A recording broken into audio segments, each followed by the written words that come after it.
Tender விஷயத்துல நாங்க பியூரிசி என்று நாங்க சொன்னீங்க. ஆனா டைம்ஸ் ஆஃப் இந்தியாவில் இன்னைக்கு பக்கம் பக்கமாக இந்த டெண்டர் விஷயத்துல பணிகள்லாம் நடந்த பின்பு இப்ப ஆன்லைன் டெண்டர் என்று போடப்பட்டிருக்கிறது. ஊர்ல ஒரு பழமொழி சொல்லுவாங்க, இந்த வாழைப்பழத்துல ஊசி ஏத்தி அந்த வாழைப்பழத்தையே மக்கள் கொடுப்பாங்களாம். அதுதான் அவருடைய பேச்சோடைய கடைசி சுருக்கம்.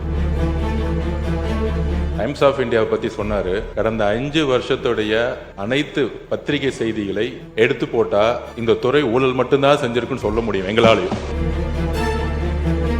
கூடிய சீக்கிரத்தில் வெள்ளை அறிக்கை வெளியிட போறோம். நெடுஞ்சாலை துறையிலையும் பொதுப்பணித்துறையிலையும் கடந்த 5 வருடங்களாக நடந்த அனைத்து டெண்டர்களையும் என்ன நடந்தது என்று இன்றைக்கு அவையில நாங்க சொல்ல விரும்பல.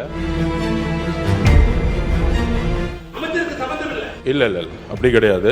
அதிகாரிகள் எந்த திட்டம் திட்டினாலும் அமைச்சருடைய கவனத்திற்கு வராமல் திட்டம் எதையும் ரிலீஸ் பண்ண முடியாது. இந்த டெண்டர் விஷயத்துல நாங்க பியூரிசி என்று நாங்க சொன்னீங்க.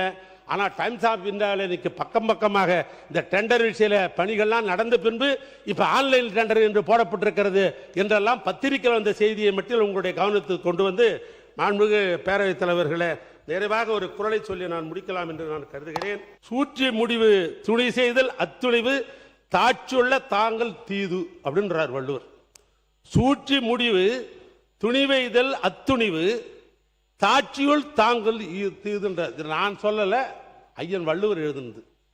அது ஒரு செயலில் ஈடுபாடு முடிவெடுக்குவதற்கு முன்னால், ஒரு செயலில் ஈடுபட்டு முடிவெடுக்கு முன்னால் அச்செயல் விளையும் சாதக பாதங்களை பற்றி ஆராய்ந்து முடிவெடுத்திருக்க வேண்டும்.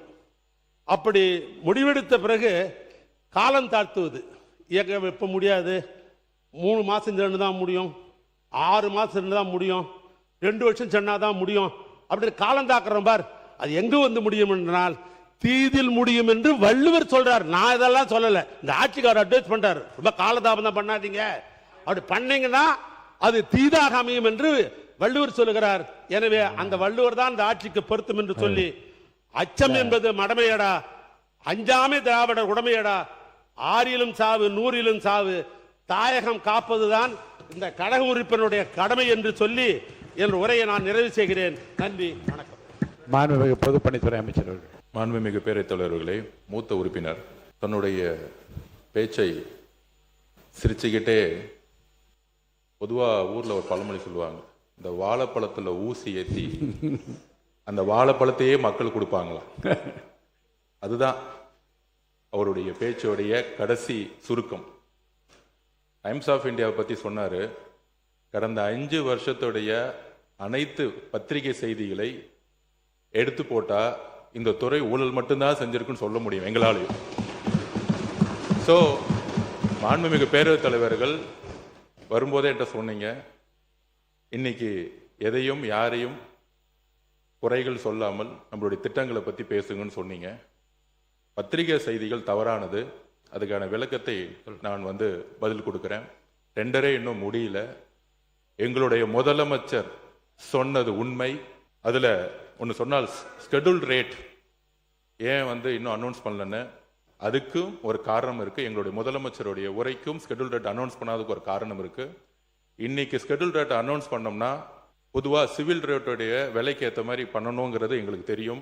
பொதுவாக 3%, 5%, 7% பொதுவாக விலை ஏற்றுவார்கள். ஆனால் நாங்கள் போன வருஷம் என்ன இருக்கோ ஸ்கெடியூல் ரேட் அதே எல்லா டிபார்ட்மெண்ட்டுக்கும் கொடுத்துருக்கோம். ஏன் அப்படின்னா, இன்றைக்கு கூடிய சீக்கிரத்தில் வெள்ளை அறிக்கை வெளியிட போறோம். நெடுஞ்சாலை துறையிலையும் பொதுப்பணித்துறையிலையும் கடந்த 5 வருடங்களாக நடந்த அனைத்து டெண்டர்களையும் என்ன நடந்தது என்று இன்றைக்கு அவையில நாங்க சொல்ல விரும்பல. அதுல இந்த லாஸ்ட் 60 நாள்ல 20 ப்ராஜெக்ட் மேல ரீடெண்டர் விட்டோம். அதோடைய பாசிட்டிவ் ரியாக்ஷன் என்ன, முதலமைச்சர் சொன்ன மாதிரி ஹை வேல்யூ போட்டாங்க அப்படின்னு சொன்னது உண்மை. சுமார் 20லிருந்து 36% வேல்யூ கம்மியா இன்னைக்கு டெண்டர் வந்து கொண்டு இருக்கு.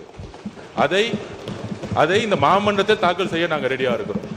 ஆல்ரெடி போன கவர்மெண்ட்ல போட்ட டெண்டர்ஸ் திருப்பியும் புதுசா டெண்டர் விடும் பொழுது சுமார் 20லிருந்து 36% வரைக்கும் டெண்டரோட வேல்யூ இன்னைக்கு கம்மியாக கிடைத்து அந்த பணம் எல்லாம் நம்மளுடைய ட்ரெஷரிக்கு வந்து கொண்டிருக்கிறதுங்கிறதான் உண்மை. இதை என்னுடைய பதில் குறிப்பில் சொல்றேன். அப்புறம் மாண்புமிகு முதலமைச்சருடைய அலுவலகம்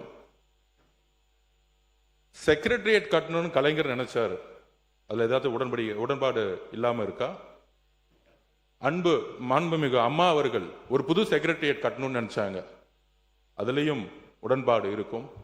பட் கால சூழ்நிலை, ஏன் செக்ரட்டரியேட் கட்டணும்னு நினைச்சாங்க?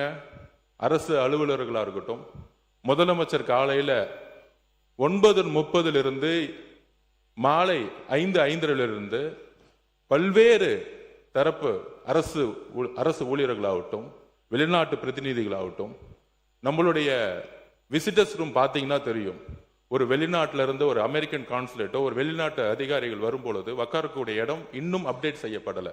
இதுதான் கலைஞரும் சரி அம்மா அவர்களும் சரி ஒரு செக்ரட்டரியேட் கட்டணும்னு நினைச்சாங்க.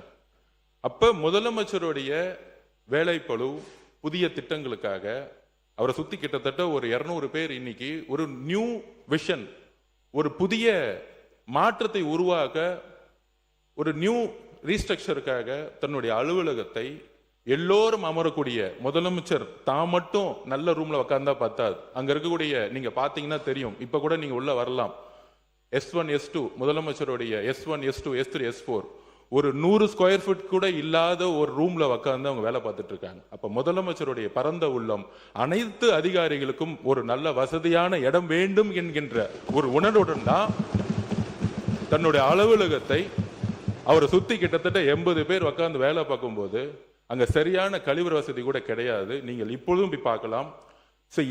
இதற்காக தற்காலிகமாக ஒரு ஏற்பாடுக்காக தான் இந்த இடத்தை மாத்துறாங்களே தவிர, இதை மற்ற உறுப்பினர்கள் சொல்லும் போது கூட இது ஒரு அவருடைய வசதிக்கோ அவருடைய தேவைக்கோ அவர் கிடையாது. அவரு இன்னைக்கும் சொல்றோம், நாங்க கேம்பெயின் போகும்போது ஒரு சாதாரண ஹோட்டல்ல ஏன் வண்டிலேயே வேன்லயே படுத்துட்டு சாப்பிட்டு அங்கேயே ஒரு 2 மணி நேரம் இருந்துட்டு போறக்கூடிய ஒரு எளிமையான முதல்வர் எங்களுடைய முதல்வர். அதனால இந்த தவறான தகவல்களை அவைக்கு எதுவும் தெரிவிக்க வேண்டும் நாம் சொல்கிறோம். மித்த எல்லா கேள்விகளுக்கும் என்னுடைய பதிலறிவில் நான் தெரிவிக்கிறேன். மாண்புமிகு பேரவைத் தலைவர்களே, நான் ஏற்கனவே விளக்கமாக சொல்லிட்டேன். இது இந்த ஆட்சியும் சரி, 6 ஆட்சிக்கு வந்தாலும் இந்த ஷெட்யூல் ஆப்ரேட்டர் 1947 இருக்கிறது. இது இப்போ புதுசாக இல்லை. இது தனிப்பட்ட அமைச்சர்கள், இப்போ பொதுப்பணித்துறை அமைச்சர்னா இவர் தயார் பண்ணிக்க முடியாது, பக்கத்தில் நம்முடைய முதல் அமைச்சர் இருக்கிறார், தயார் பண்ண முடியாது. இது பல்வேறு துறையில் இருக்கிறவர்கள்லாம் சேர்ந்து IAS அதிகாரி, அது நிதித்துறையினுடைய செயலாளர் தலைமையில் இது நடைபெற்று இது பண்ணுறாங்க. இதை வச்சு தான் எஸ்டிமேட் போடுறோம். இதில் யார் ரேட்டு ஏற்றிக்கிறது மீண்டும் அமைச்சர் சொல்கிறார், தவறு. நான் டெண்டர் போடுகிற பொழுது ஒப்பந்ததாரர்கள் தனக்கு வேலை கிடைக்கணும் எப்படியாவது. சில பேர் என்ன பண்ணுவாங்க, ஒப்பந்ததாரன்னு கேட்டீங்கன்னாக்கா நமக்கு லாபம் கூட வேணாம், நம்ம இருக்கிற ஆட்களுக்கு சம்பளம் கொடுத்தாலும் சும்மா வச்சுன்னு சம்பளம் கொடுக்க முடியாது, மிஷினுக்கு டீசல் ஊற்றி ஆகணும் அப்படின்ற அடிப்படையில் கூட லோ டெண்டர் போடுவாங்க. அது ஆட்சிக்கோ அமைச்சருக்கு சம்பந்தம் இல்லை. ஏன்னா இந்த ஷெட்யூல் ஆப்ரேட் முடிச்சுட்டோம்னா, டெண்டர் போட்டுட்டோம்னா முடிஞ்சது. இன்னும் சொல்ல போனால் இன்னைக்கு அமைச்சர் மானிய கோரிக்கையில் இன்னைக்கு என் துறைக்கு பணம் வேணும்னு உங்ககிட்ட கேட்கிறாரு, பாஸ் பண்ணிட்டா முடிஞ்சிருச்சு அந்த வேலை. இல்ல அப்படி கிடையாது. அதிகாரிகள் எந்த திட்டம் திட்டினாலும் அமைச்சருடைய கவனத்திற்கு வராமல் திட்டம் எதையும் ரிலீஸ் பண்ண முடியாது. இது என்னுடைய நேரடி கண்காணிப்புக்கு வந்த பிறகுதான் எல்லா துறையோடைய அதிகாரிகள் சேர்ந்தாலும் ஷெட்யூல் ஆஃப் ரேட் பொதுப்பணித்துறை அமைச்சர்கிட்ட தான் ரிலீஸ் செய்யப்படும். அதை நான் பதிவு பண்ணிட்டேன். போன வருஷம் இருந்த ஷெட்யூல் ஆஃப் ரேட்டை நாங்கள் மெயின்டைன் பண்ணிட்டு இருக்கோம்.